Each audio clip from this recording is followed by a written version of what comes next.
જો છોકરાઓ આપણે વૈદિક ગણિતમાં આજે પાના નંબર 27 પર જોઈશું, જેમાં બે અંકોનો ગુણાકાર કરવાનો છે.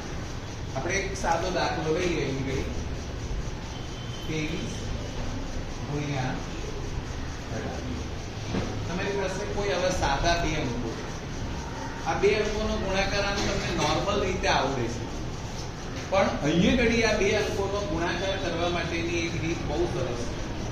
જેની અંદર શું કરવાનું છે તમારે, આ જે તમારા એકમના અંક છે આ એની રીત છે. એના માટે તમારે એક આ એરો આપ્યો, પછી જે તમારો બીજો આંકડો આવશે એમાં આ ચોકડી કરવાની, અને ત્રીજામાં પાછો આ.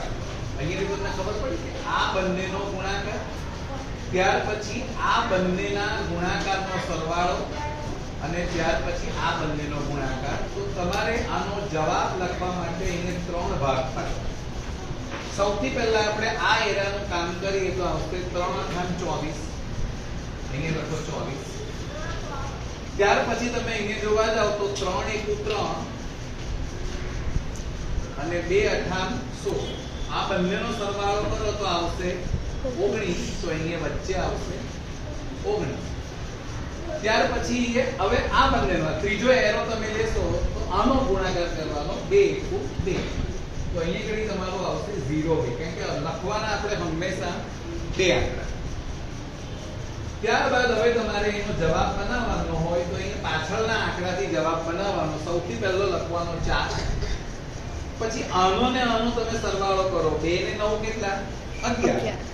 તો 11 1 બધી ચડી 1, 1 ને 1 2, અને 2 ને 2 4.